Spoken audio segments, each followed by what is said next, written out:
जय हिंद, वंदे मातरम। दोस्तों, स्वागत है आप सभी का हमारे YouTube channel online teaching with Kaushal में। दोस्तों, अगर आप यूपी पुलिस की तैयारी कर रहे हैं तो ये वीडियो आपके लिए बहुत ही इंपॉर्टेंट होने वाला है, क्योंकि मैं हर बार प्रीवियस ईयर क्वेश्चन ही कराने आता हूं। तो इसमें सभी हमारे प्रीवियस ईयर क्वेश्चन बहुत ही इंपॉर्टेंट रूप से होने वाले हैं। तो साथियों, वीडियो को बिना स्किप हुए लास्ट तक जरूर देखें। अगर आप में से कोई भी मेरे चैनल पर नया है तो कृपया मेरे चैनल को जरूर सब्सक्राइब करें। तो चलिए चलते हैं अपने जीके के क्वेश्चन की तरफ। इसमें हमारा पहला प्रश्न क्या है? हड़प्पा सभ्यता किस युग की थी? जो हड़प्पा सभ्यता है ये किस युग की सभ्यता थी? कांस्य युग, नवपाषाण युग, पुरापाषाण युग या फिर लौह युग? तो साथियों, इसका सही आंसर हो जाएगा ऑप्शन नंबर ए, कांस्य युग। हड़प्पा सभ्यता को कांस्य युगीन सभ्यता भी कहा जाता है। हमारा अगला प्रश्न क्या है? प्रश्न नंबर 2, इंटीग्रल कोच फैक्ट्री कहाँ स्थित है? जो इंटीग्रल कोच फैक्ट्री है ये कहाँ है?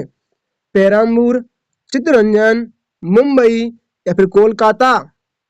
तो साथियों, इसका सही आंसर हो जाएगा ऑप्शन नंबर ए, क्या हो जाएगा? पेराम्बूर में स्थित है। हमारा अगला प्रश्न क्या है? प्रश्न नंबर 3, लियोनार्डो दा विंची किस युग का प्रतिनिधित्व करता है? धर्म सुधार, पुनर्जागरण, साम्यवाद या फिर औद्योगिक क्रांति? तो साथियों, इसका सही आंसर हो जाएगा ऑप्शन नंबर बी, पुनर्जागरण। साथियों, हमारा अगला प्रश्न क्या है? प्रश्न नंबर 4, निम्नलिखित में से कौन से शहर में सार्वजनिक बसों और मेट्रो पर सवारी हेतु एक सामान्य कार्ड लॉन्च कर दिया गया है? दिल्ली, लखनऊ, मुंबई या फिर जयपुर? तो साथियों, इसका सही आंसर हो जाएगा option number A, Delhi. Delhi पहला ऐसा एकमात्र शहर है जिसने बस तथा मेट्रो के लिए एक कार्ड लॉन्च कर दिया है। हमारा अगला प्रश्न क्या है? प्रश्न नंबर 5, राज्यपाल को पद की शपथ किसके द्वारा दिलाई जाती है? राज्यपाल को शपथ कौन दिलाता है? भारत के मुख्य न्यायाधीश, विधानसभा के अध्यक्ष, राष्ट्रपति या फिर उच्च न्यायालय के मुख्य न्यायाधीश? तो साथियों, इसका सही आंसर हो जाएगा ऑप्शन नंबर डी, उच्च न्यायालय के मुख्य न्यायाधीश।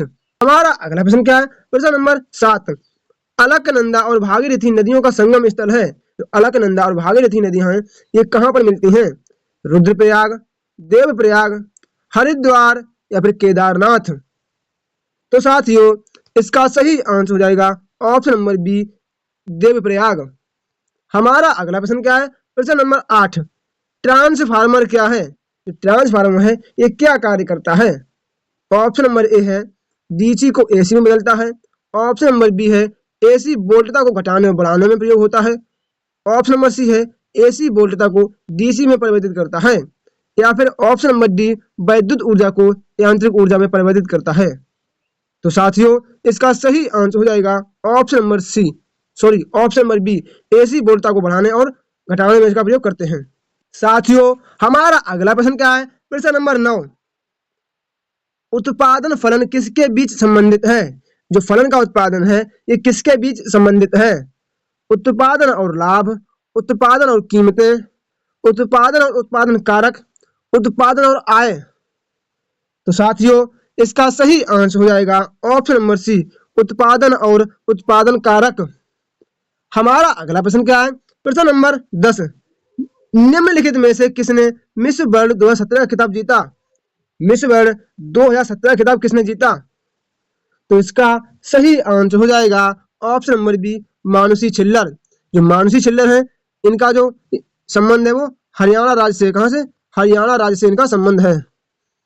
हमारा अगला प्रश्न क्या है? प्रश्न नंबर 11, वित्तीय आपात स्थिति में घोषित की जा सकती है। वित्तीय आपातकाल किस अनुच्छेद के तहत लगता है? तो इसका सही आंसर हो जाएगा ऑप्शन नंबर ए, अनुच्छेद 360। इसमें ये लागू गलत लिखा है, इसे कर लो, ठीक। हमारा अगला प्रश्न क्या है? प्रश्न नंबर 12, भारतीय संविधान के किस संशोधन द्वारा प्रस्तावना में दो शब्द समाजवादी और पंथनिरपेक्ष जोड़े गए?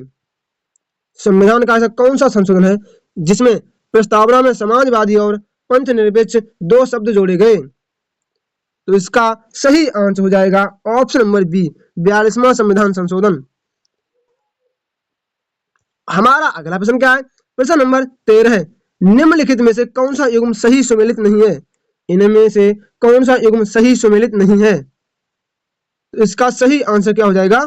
Option number D, Iraq, Mesopotamia. जो इराक है या मेसोपोटामिया नहीं बल्कि ईरान की सभ्यता को मेसोपोटामिया कहा जाता है। इराक की जगह यहाँ ईरान होता तो ये हमारा सही हो जाता। हमारा अगला प्रश्न क्या है? प्रश्न नंबर 14, निम्नलिखित में से कौन सा युग्म सही सुमेलित नहीं है? इनमें से कौन सा युग्म सही सुमेलित नहीं है? विजयवाड़ा क्या कृष्णा नदी किनारे स्थित है।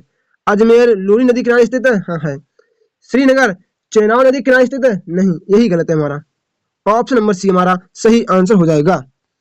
हमारा अगला प्रश्न क्या है? प्रश्न नंबर 15, निम्नलिखित में से कौन सा युग्म सही सुमेलित नहीं है? हमें इनमें से ये देखना है कि कौन सा युग्म सही सुमेलित नहीं है। अलकनंदा व भागीरथी कहाँ मिलती है? देवप्रयाग में। ठीक है। अलकनंदा व मंदाकिनी कहाँ मिलती है? नंद प्रयाग में। ठीक है। अलकनंदा व धौलीगंगा कहाँ मिलती है? विष्णु प्रयाग में। और ये कहाँ मिलती हैं? अलकनंदा पिंडार, ये कहाँ मिलती हैं? ये मिलती हैं कहाँ? कर्ण प्रयाग पर मिलती हैं। हमारा अगला प्रश्न क्या है? प्रश्न नंबर 16, प्रत्यावर्ती धारा को दिष्ट धारा में परिवर्तित करने के लिए हम किसका प्रयोग करते हैं? मतलब एसी को हम डीसी में परिवर्तित करने के लिए किसका प्रयोग करते हैं? इन्वर्टर, ट्रांसफार्मर या फिर रेक्टिफायर। तो साथियों इसका हमारा सही आंसर हो जाएगा ऑप्शन नंबर सी, रेक्टिफायर। हमारा अगला प्रश्न क्या है? प्रश्न नंबर 17 हमारा क्या है? निम्नलिखित में से कौन सा अम्ल वर्षा का वृहद प्रदूषण है? कौन सा अम्ल वर्षा का बहुत बड़ा प्रदूषण है? Sulphur dioxide, carbon dioxide, carbon monoxide या फिर हाइड्रोजन पेरोक्साइड। तो साथियों इसका सही आंसर हो जाएगा option number A, sulphur dioxide. हमारा अगला प्रश्न क्या है? प्रश्न नंबर 18, निम्नलिखित विटामिनों में से कौन सा एक रक्त के स्कंदन में कार्य करता है? ऐसा कौन सा विटामिन है जो रक्त के स्कंदन में कार्य करता है? बताओ साथियों। Vitamin A, vitamin B, vitamin D या फिर विटामिन के। तो साथियों जैसा कि आपको पता है कि ब्लड क्लोटिंग में किसमें? ब्लड क्लोटिंग में विटामिन ए हमारा सहयोग करता है। हमारा अगला प्रश्न क्या है? प्रश्न नंबर 19, निम्नलिखित में से किस नदी को तेल नदी के नाम से जाना जाता है? इनमें से ऐसी कौन सी नदी है जिसको हम तेल नदी के नाम से जानते हैं? अमेजन, गोलगा, नाइजर या फिर मीकोंग। तो साथियों इसका सही आंसर हो जाएगा ऑप्शन नंबर सी, नाइजर। हमारा अगला प्रश्न क्या है? प्रश्न नंबर 20 हमारा क्या हो जाएगा? निम्नलिखित में से किस नगर की जलवायु टैगा प्रकार की है? इनमें से ऐसा कौन सा शहर है जहां की जलवायु टैगा प्रदेश जैसी है? लंदन, जैकोबाबाद, लेनिनग्राद या फिर ओटावा। तो साथियों इसका सही आंसर हो जाएगा ऑप्शन नंबर सी, लेनिनग्राद। हमारा प्रश्न क्या है? प्रश्न नंबर 21, भारत में डाक व्यवस्था शुरू करने वाला ब्रिटिश गवर्नर जनरल कौन था? भारत में डाक व्यवस्था किसने शुरू की? लॉर्ड डलहौजी, लॉर्ड बेलेजली, लॉर्ड ऑकलैंड या फिर लॉर्ड बैटिंग। तो साथियों इसका सही आंसर हो जाएगा option number A, Lord Dalhousie.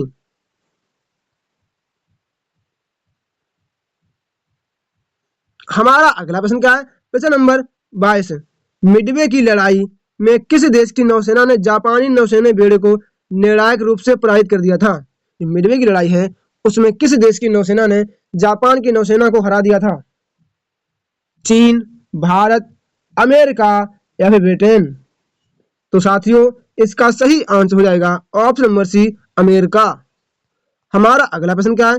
प्रश्न नंबर 23, गंगा में दक्षिणी ओर से मिलने वाली नदी कौन सी है? गंगा में दक्षिणी ओर से मिलने वाली नदी कौन सी है? बेतवा, चंबल, सोन या फिर केन। तो साथियों इसका हमारा सही आंसर हो जाएगा ऑप्शन नंबर सी, सोन नदी। सोन एकमात्र ऐसी नदी है जो दक्षिण भारत से आकर गंगा में मिलती है। हमारा अगला प्रश्न क्या है? प्रश्न नंबर 24, निम्नलिखित में से संविधान का वह अनुच्छेद कौन सा है जो जम्मू कश्मीर को विशेष दर्जा प्रदान करता है? ये तो आपको पता है, ये क्या है? आर्टिकल 370 था लेकिन अब खत्म हो गया है। ये पहले था लेकिन अब ये खत्म हो चुका है। हमारा अगला प्रश्न क्या है? प्रश्न नंबर 25, निम्नलिखित में से कौन सा एक युग्म सही सुमेलित नहीं है? इनमें से कौन सा युग्म सही सुमेलित नहीं है? अच्छा, ओंकारेश्वर मध्य प्रदेश में है क्या? बताइए आप लोग। ओंकारेश्वर मध्य प्रदेश में है, ये सही है। दिबांग जल विद्युत परियोजना अरुणाचल प्रदेश में है, तिपाईमुख मणिपुर में है, लेकिन चुटुक ये उत्तराखंड में नहीं है। तो यही हमारा सही आंसर हो जाएगा ऑप्शन नंबर बी। हमारा अगला प्रश्न क्या है? प्रश्न नंबर 26, सर्वाधिक विद्युत चालकता वाला तत्व कौन सा है? सर्वाधिक विद्युत चालकता वाला तत्व कौन सा है? चांदी, एल्यूमिनियम, कॉपर या फिर लोहा? तो साथियों इसका सही आंसर हो जाएगा ऑप्शन नंबर ए, चांदी। हमारा अगला प्रश्न क्या है? प्रश्न नंबर 27, कटास राज हिंदू मंदिर किस देश में स्थित है? जो कटास राज हिंदू मंदिर है ये किस देश में है? पाकिस्तान, बांग्लादेश, श्रीलंका या फिर अफगानिस्तान? तो साथियों इसका सही आंसर हो जाएगा ऑप्शन नंबर ए, पाकिस्तान। हमारा अगला प्रश्न क्या है? प्रश्न नंबर 28, निम्नलिखित में से कौन 26 जनवरी 2017 को गणतंत्र दिवस में मुख्य अतिथि रहे? तो ये हमारा पुराना क्वेश्चन है, तो हम सब इसका आंसर देख लेते हैं। तो इसका सही आंसर क्या जाएगा? Option number D, Sheikh Mohammed bin Zayed Al नयान। हमारा अगला प्रश्न क्या है? प्रश्न नंबर 39, अंतरराष्ट्रीय जैव विविधता दिवस किस तिथि को मनाया जाता है? अंतरराष्ट्रीय जैव विविधता दिवस कब मनाया जाता है? 2 जून, 12 जून, 12 मई या फिर 22 मई? तो साथियों इसका सही आंसर हो जाएगा ऑप्शन नंबर सी, 22 मई। हमारा अगला प्रश्न क्या है? प्रश्न नंबर 30, उत्तर प्रदेश के मुख्यमंत्री योगी आदित्यनाथ ने 5 से 7 अगस्त 2017 को किस देश की यात्रा की थी? तो ये हमारा पुराना क्वेश्चन है, इससे हम इतना मतलब नहीं रखेंगे, इसका हम सिर्फ आंसर जान लेते हैं। तो कहाँ गए थे? ये म्यांमार की यात्रा पर गए थे। हमारा अगला प्रश्न क्या है? प्रश्न नंबर 31, राजकीय जैन संग्रहालय कहाँ स्थित है? राजकीय जैन संग्रहालय है ये कहाँ स्थित है? मथुरा, लखनऊ, वाराणसी या फिर फर्रुखाबाद? तो साथियों इसका सही आंसर हो जाएगा ऑप्शन नंबर ए, मथुरा हमारा राइट आंसर हो जाएगा। हमारा अगला प्रश्न क्या है? प्रश्न नंबर 32, भारतवर्ष में प्रथम किस विश्वविद्यालय की स्थापना कहाँ की गई थी? जबलपुर में, कानपुर में, फैजाबाद या फिर पंतनगर? तो साथियों तो पता है आपको कि भारत में प्रथम किस विश्वविद्यालय की स्थापना पंतनगर में की गई थी? तो ऑप्शन नंबर डी हमारा बिल्कुल सही आंसर हो जाएगा। हमारा अगला प्रश्न क्या है? प्रश्न नंबर 33, किस यूरोपीय देश ने यूरोपीय संघ से अलग होने का निर्णय लिया है? ऐसा कौन सा देश है जिसने यूरोपीय यूनियन से अलग होने का निर्णय लिया है? जर्मनी, फ्रांस, इटली या फिर ब्रिटेन? तो साथियों इसका सही आंसर हो जाएगा ऑप्शन नंबर डी, ब्रिटेन हमारा राइट आंसर हो जाएगा। हमारा अगला प्रश्न क्या है? प्रश्न नंबर 34, संयुक्त राष्ट्र संघ का नया महासचिव किस देश के व्यक्ति को बनाया गया है? संयुक्त राष्ट्र के महासचिव जो है ना किस देश के व्यक्ति को बनाया गया है? ब्रिटेन, इजराइल, पुर्तगाल या फिर दक्षिण अफ्रीका? तो साथियों आपको पता है ये कहाँ के हैं? पुर्तगाल हमारा सही आंसर हो जाएगा। हमारा अगला प्रश्न क्या है? प्रश्न नंबर 35, चीन में बने विश्व के सबसे ऊंचे पुल का नाम क्या है? जो चाइना में विश्व का सबसे ऊंचा पुल बना है उसका नाम क्या है? तो इसका सही आंसर हो जाएगा ऑप्शन नंबर सी, क्या? वेईपानजियांग पुल। हमारा अगला प्रश्न क्या है? प्रश्न नंबर 36, मैक्स प्लांक इंस्टीट्यूट के वैज्ञानिकों ने किस खाड़ी में विशाल डेड जोन की खोज की? जापान की खाड़ी, हडसन की खाड़ी, श्याम की खाड़ी या फिर बंगाल की खाड़ी? तो इसका सही आंसर हो जाएगा ऑप्शन नंबर डी, बंगाल की खाड़ी। हमारा अगला प्रश्न क्या है? प्रश्न नंबर 37, बुद्ध धर्म और संघ मिलकर क्या कहलाते हैं? बुद्ध धर्म और संघ मिलकर क्या कहलाते हैं? तो इसका सही आंसर हो जाएगा क्या? ऑप्शन नंबर ए, उन्हें त्रिरत्न कहा जाता है। हमारा अगला प्रश्न क्या है? साथियों ये जो क्वेश्चन नंबर 38 है ये क्वेश्चन वाली कोई इंपॉर्टेंट नहीं है, तो इसके लिए हम छोड़ के चलते हैं। हमारा अगला प्रश्न क्या है? प्रश्न नंबर 39, कालपी नगर किस नदी के तट पर स्थित है? जो कालपी नगर है ये किस नदी के तट पर स्थित है? गंगा, जमुना, नर्मदा या फिर कृष्णा नदी? तो साथियों इसका सही आंसर हो जाएगा ऑप्शन नंबर बी, यमुना नदी। दोस्तों हमारा अगला प्रश्न क्या है? प्रश्न नंबर 40, इंस्टाग्राम क्या है? जो इंस्टाग्राम है आप सभी लोग इंस्टाग्राम तो चलाते ही होंगे, वह क्या है? Accounting software, internet browser, photo sharing app या फिर कंप्यूटर वायरस? हाँ तो साथियों अब हम करेंगे अपने सामान्य हिंदी के क्वेश्चन। इसमें हमारा पहला क्वेश्चन क्या है? बाजार से किस संज्ञा का बोध होता है? बाजार में किस प्रकार की संज्ञा है? भाववाचक, समूहवाचक, व्यक्तिवाचक या फिर जातिवाचक? तो साथियों इसका सही आंसर हो जाएगा ऑप्शन नंबर बी, समूहवाचक। हमारा अगला प्रश्न क्या है? प्रश्न नंबर 42, वाक्य में प्रयुक्त शब्द क्या कहलाता है? वाक्य में प्रयुक्त शब्द क्या कहलाता है? शब्द रूप, ध्वनि रूप, संज्ञा या फिर स्वर? तो साथियों इसका सही आंसर हो जाएगा ऑप्शन नंबर ए, शब्द रूप। नंबर 43 हमारा क्या है? हर भाषा में शब्दों से शब्द रूप बनाने वाले प्रत्ययों को क्या कहा जाता है? जो बाद में प्रत्यय लगते हैं उन्हें हम क्या कहते हैं? रूप साधक, शब्द साधक, ए और बी दोनों, या फिर इनमें से कोई नहीं। तो साथियों इसका सही आंसर हो जाएगा ऑप्शन नंबर सी, ए और बी दोनों। हमारा अगला प्रश्न क्या है? प्रश्न नंबर 44, निम्नलिखित विकल्पों में से मत्सर का अनेकार्थी शब्द हमें चुनना है। मत्सर का अनेकार्थी क्या हो जाएगा? क्रोध, राग, द्वेष या फिर ईर्ष्या? तो साथियों इसका सही आंसर हो जाएगा ऑप्शन नंबर बी, राग। हमारा अगला प्रश्न क्या है? प्रश्न नंबर 45, सर्प, मेघ, हरिण किस शब्द के अनेकार्थी हैं? सारंग, नारंग, या फिर ये वाला सारंग या फिर सरंग? तो साथियों इसका सही आंसर हो जाएगा ऑप्शन नंबर ए, सारंग। हमारा अगला प्रश्न क्या है? प्रश्न नंबर 46, भीगी बिल्ली होना। भीगी बिल्ली होना का अभिप्राय क्या है?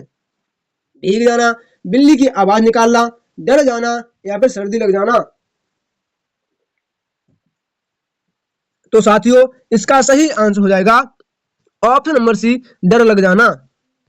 हमारा अगला प्रश्न क्या है? प्रश्न नंबर 47, कौन मुहावरा नहीं है? इनमें से कौन सा मुहावरा नहीं है? लाल पीला होना, सब्ज बाग दिखाना, मुंह पीला करना या फिर हरा ही हरा सूझना? तो साथियों इसका सही आंसर क्या हो जाएगा? ऑप्शन नंबर सी हो जाएगा क्या, मुंह पीला मुंह करना, ही हमारा सही आंसर हो जाएगा। हमारा अगला प्रश्न क्या है? प्रश्न नंबर 48, गड़े मुर्दे उखाड़ना का अभिप्राय क्या है? गड़े मुर्दे को उखाड़ने का अभिप्राय क्या है? व्यर्थ श्रम करना, कब्रिस्तान में सरार करना, अंतिम संस्कार करना या फिर पुरानी बातों को दोहराना? इसका सही आंसर हो जाएगा ऑप्शन नंबर डी, पुरानी बातों को दोहराना। हमारा अगला प्रश्न क्या है? प्रश्न नंबर 49, कान का कच्चा होने का अर्थ क्या है? कान का कच्चा होने का अर्थ क्या है? कम सुनना, सुनी बात पर विश्वास करना, दूसरों की बात मानना, कान का कमजोर होना? तो इसका सही आंसर हो जाएगा क्या, ऑप्शन नंबर बी, सुनी बातों पर विश्वास करना।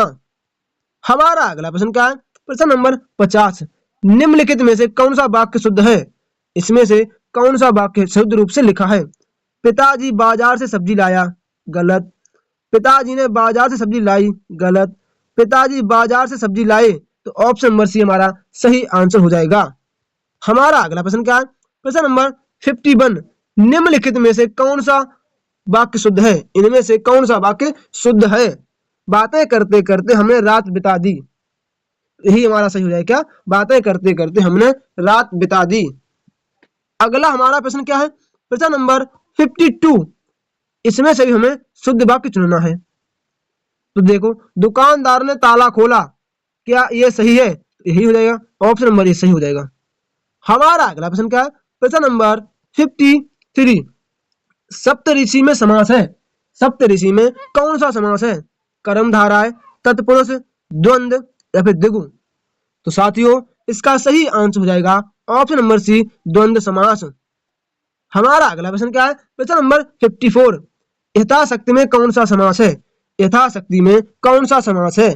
तो ये तो आपको पता हो जाएगा, अव्ययीभाव समास हमारा सही आंसर हो जाएगा। अगला हमारा प्रश्न क्या है? प्रश्न नंबर 55, अजात शत्रु में कौन सा समास है? तो अजात शत्रु है, इसमें कौन सा समास है? तत्पुरुष समास, द्वंद्व समास, कर्मधारय समास या फिर बहुब्रीहि समास? तो इसका सही आंसर हो जाएगा ऑप्शन नंबर डी, बहुब्रीहि समास। हमारा अगला प्रश्न क्या है? प्रश्न नंबर 56, निम्नलिखित में से कौन सा तत्पुरुष समास का उदाहरण नहीं है? इनमें से कौन सा तत्पुरुष समास का उदाहरण नहीं है? राजकुमार, यज्ञवेदी, आजन्म या फिर ग्रामवासी? तो साथियों इसका सही आंसर हो जाएगा ऑप्शन नंबर डी, क्या सॉरी ऑप्शन नंबर सी हमारा सही आंसर हो जाएगा, आजन्म। हमारा अगला प्रश्न क्या है? प्रश्न नंबर 57, निम्नलिखित में से कौन सा वर्ड अंतस्थ नहीं है? इनमें से कौन सा अंतस्थ व्यंजन नहीं है? तो आपको पता है अंतस्थ व्यंजन क्या है? या, रा, ला और वा। तो यहाँ पर हमारा सही आंसर क्या हो जाएगा? Option number B. हाँ, ये अंतस्थ व्यंजन नहीं है, जबकि ये ऊष्म व्यंजन है। हमारा अगला प्रश्न क्या है? प्रश्न नंबर 58। घोष वर्ण कौन सा है? अघोष वर्ण कौन सा है? अ, ज, ह या फिर स। तो साथियों, इसका सही आंसर हो जाएगा ऑप्शन नंबर डी, स। हमारा अगला प्रश्न क्या है? प्रश्न नंबर 59। खड़ी पाई वाले व्यंजनों का संयुक्त रूप कैसे बनाया जाना चाहिए? खड़ी पाई वाले जो व्यंजन हैं, इनका संयुक्त रूप कैसे बनाया जाना चाहिए? तो इसका सही आंसर हो जाएगा ऑप्शन नंबर बी, क्या? खड़ी चौपाई को हटाकर। हमारा अगला प्रश्न क्या है? प्रश्न नंबर 60। विसर्ग से बना शब्द कौन सा है? विसर्ग से कौन सा शब्द बना है? अध, निस्पृह, द्वित्व या फिर थोड़ा सा। तो साथियों, इसका सही आंसर हो जाएगा ऑप्शन नंबर बी। हमारा अगला प्रश्न क्या है? प्रश्न नंबर 61। धीट का तत्सम रूप बताना है। जो धीट है, इसका हमें तत्सम रूप बताना है। क्या हो जाएगा? दृष्टि, दृष्टि, दृष्टि या फिर दृष्टि। तो साथियों, इसका सही आंसर हो जाएगा ऑप्शन नंबर सी, दृष्टि। हमारा अगला प्रश्न क्या है? प्रश्न नंबर 62। कौन सा शब्द तत्सम है? इनमें से कौन सा एक तत्सम शब्द है? शुश्रूषा, सुन्नर, अपजस या फिर अच्छ। तो साथियों, इसका सही आंसर हो जाएगा ऑप्शन नंबर ए, शुश्रूषा। हमारा अगला प्रश्न क्या है? प्रश्न नंबर 63। श्रृंगार शब्द का तत्सम रूप है। जो श्रृंगार शब्द है, इसका तत्सम रूप क्या है? श्रृंगार, श्रृंगार। ये तो पता है आपको, क्या? ऑप्शन नंबर सी हमारा सही आंसर हो जाएगा। हमारा अगला प्रश्न क्या है? प्रश्न नंबर 64। शिव का पर्यायवाची नहीं है। इसमें से कौन सा शिव का पर्यायवाची नहीं है? नीलकंठ, स्मरारी, व्योमकेश या फिर लघु। तो इसका सही आंसर क्या हो जाएगा? ऑप्शन नंबर डी, लघु हमारा सही आंसर हो जाएगा। हमारा अगला प्रश्न क्या है? प्रश्न नंबर 65। शेष नाम का पर्यायवाची नहीं है। इनमें से कौन सा शेष नाम का पर्यायवाची नहीं है? अहिस, धरणीधर, शेष या फिर उपज। तो साथियों, इसका सही आंसर हो जाएगा ऑप्शन नंबर डी, उपज। हमारा अगला प्रश्न क्या है? प्रश्न नंबर 66। विष्णु का पर्यायवाची नहीं है। विष्णु का पर्यायवाची क्या नहीं है? दैत्यारी, पुंडरीकाक्ष, गरुड़ ध्वज या फिर सार। तो साथियों, इसका सही आंसर हो जाएगा ऑप्शन नंबर डी, विष्णु का पर्यायवाची सार नहीं है। हमारा अगला प्रश्न क्या है? प्रश्न नंबर 67। अनुरुक्त शब्द का विलोम है। अनुरुक्त शब्द का विलोम क्या है? अनरक्ति, विरक्ति, अनर्थ या फिर विरक्त। तो साथियों, इसका सही आंसर क्या हो जाएगा? ऑप्शन नंबर डी, विरक्त हमारा सही आंसर हो जाएगा।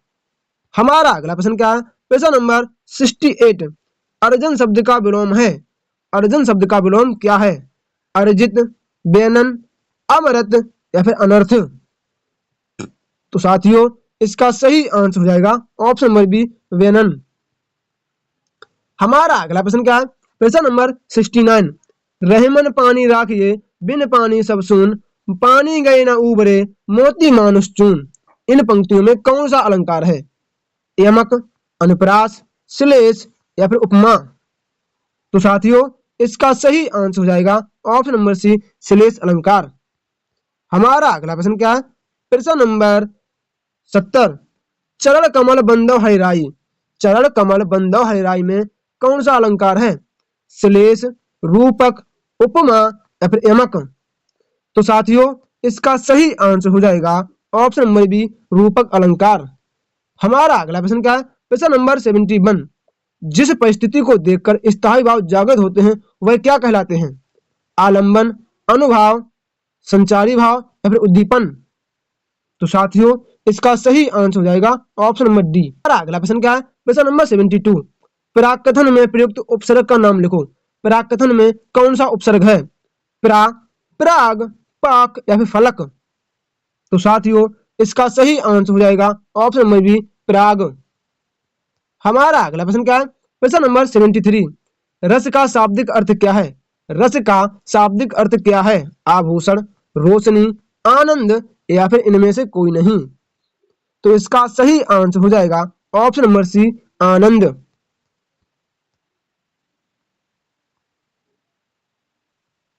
हमारा अगला प्रश्न क्या है? प्रश्न नंबर 74। अकारांत शब्दों के अंत में आ के स्थान पर ए प्रत्यय लगा के शब्दों को इतर तितर कैसे कर सकते हैं? लोटे, मुर्गे, रुपए या फिर कविताएं। तो क्या हो जाएगा? कविताएं हो जाएगा। हमारा ये आज का अंतिम प्रश्न है, प्रश्न नंबर 75। इसका आंसर आप सभी लोगों को मुझे मेरे कमेंट बॉक्स में कमेंट करके जरूर देना है।